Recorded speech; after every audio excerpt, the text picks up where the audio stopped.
افسانہ junk yard, افسانہ نگار فرحت پروین، آواز انشا۔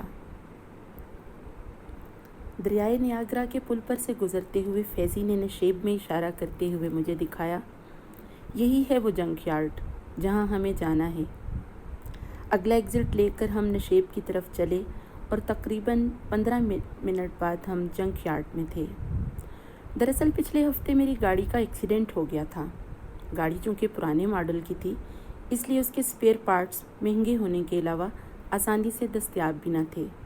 تب فیضی نے مجھے مشورہ دیا تھا کہ میں جنک یارڈ سے پتہ کر لوں، جہاں بعض اوقات بڑی اچھی حالت میں بہت مناسب قیمت پر پارٹس مل جاتے ہیں، اور آج اسی لیے ہم جنک یارڈ میں تھے۔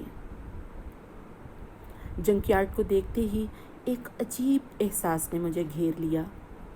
مجھے یوں لگا جیسے کسی نے میری کھوپڑی کی اوپر کی سطح علیحدہ کر دی ہو اور اندر سے میرا دماغ بالکل ننگا ہو گیا ہو۔ جگہ جگہ پرانی الجھی زنگ خوردہ چیزوں کی الگ الگ ڈھیریاں لگی تھیں۔ فیضی مجھے بتا رہا تھا، تم ان ڈھیریوں کو دیکھ کر یہ نہ سمجھو کہ ان میں سے کوئی چیز کیسے ڈھونڈی جا سکتی ہے۔ منتظم کے پاس ایک ایک چیز، ایک ایک پرزے کا ریکارڈ کمپیوٹر میں محفوظ ہے۔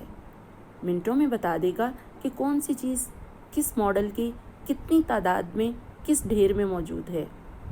فیضی بول رہا تھا اور میں سوچ رہا تھا، میرے ماضی کی یادیں بھی اسی طرح پرانی اور زنگ خوردہ ہو کر ایک دوسرے میں الجھ گئی ہیں، ٹوٹ پھوٹ گئی ہیں۔ میں نے ان سب یادوں کو ذہن کے جنک یارڈ میں پھینک دیا ہے اور میرے پاس کوئی کمپیوٹر بھی نہیں۔ شاید کمپیوٹر میں نے خود گم کر دیا ہے تاکہ وہ کبھی شعور کی حدوں میں داخل نہ ہو سکیں۔ میں ان ڈھیریوں کو دیکھ رہا تھا کہ اچانک الجھی تاروں کے ڈھیر میں سے اماں کا الجھے بالوں والا سفید سر برآمد ہوا، کمزور، کانپتا ہوا۔ میں لرز کر رہ گیا۔ میں نے نظریں دوسری طرف گھمائیں۔ گاڑیوں کی پرانی بتیاں، اماں کی بجھی بجھی آنکھیں مجھے تکنے لگیں۔ ایک عجیب ناقابل بیان سی کیفیت نے مجھے سن سا کر دیا۔ اتنے میں فیضی نے پکارا، ادھر آؤ ابو الفضل، میں تمہیں ایک اینٹیک گاڑی دکھاؤں۔ فیضی جب بہت موڈ میں ہوتا ہے تو اپنے نام کی رعایت سے مجھے ابو الفضل کہہ کر بلاتا ہے۔ گاڑی پلاسٹک کے سفید کور سے ڈھکی ہوئی تھی۔ فیضی نے کور ذرا سا ہی سرکایا تھا کہ نیلے آسمانی رنگ کی جھلک نظر آتے ہی مجھے یہ لگا تابوت کے اندر اماں کی سرد بے جان لاش پڑی ہوگی اور وہ آنکھیں کھول کر کہیں گی، کیوں رے منو، ہمیں آخری بار دیکھنا بھی تمہیں گوارا نہ ہوا؟ ہم تو ہمیشہ کے لیے خاک میں چھپنے جا رہے تھے، اور مر تو ہم بہت پہلے گئے تھے، یہ تو ہم صرف سانسیں پوری کر رہے تھے۔ اور میں نے لپک کر فیضی کا ہاتھ پکڑ لیا، نہیں دیکھنا مجھے کچھ۔ میں نے یہ کچھ اتنے عجیب لہجے میں کہا کہ فیضی نے پریشان ہو کر کہا، اچھا نہیں دیکھتے؟ تمہاری طبیعت تو ٹھیک ہے؟ پھر اس نے پوچھا، کیوں، کیا ہوا ہے میری طبیعت کو؟ میں نے اکھڑ پن سے کہا، کیونکہ مجھے لگ رہا تھا کہ وہ میرے یوں ننگے پڑے دماغ کو دیکھ رہا ہے، یادوں کی ان زنگ خوردہ ڈھیریوں میں سے نکل کر جھانکتے ہوئے اماں کے ضعیف سر اور بجھی بجھی آنکھوں کو دیکھ رہا ہے، ان کے خاموش شکوے سن رہا ہے، میری اصلیت دیکھ رہا ہے، اس لیے اس کی موجودگی مجھے مضطرب کر رہی تھی۔ فیضی غالباً بھانپ چکا تھا۔ اس نے مجھے مخاطب کر کے کہا، مجھے ایک ضروری اپوائنٹمنٹ یاد آ گئی ہے، یہاں تو کافی وقت چاہیے، چلو آج واپس چلتے ہیں، پھر کسی روز آ جائیں گے۔ اور ہم گاڑی میں جا بیٹھے۔ کیا سوچ رہے ہو شہزاد؟ کیا اس مقام سے کوئی خاص یاد وابستہ ہے؟ نہیں یار، میں تو آج پہلی بار یہاں آیا ہوں۔ میں نے نارمل ہو کر جواب دینے کی کوشش کی، مگر خود مجھے اپنی آواز اجنبی سی لگی، یوں جیسے میں کسی ملبے کے نیچے دبا ہوا ہوں۔ فیضی میرے چہرے کی ہر آن بدلتی کیفیات کو دیکھ کر خاموش ہو گیا۔ یہ رہا حضور کا دولت خانہ۔ فیضی نے گاڑی روکی، عین اسی وقت سحر کی گاڑی بھی آ کر رکی۔ لیجئے بھابھی،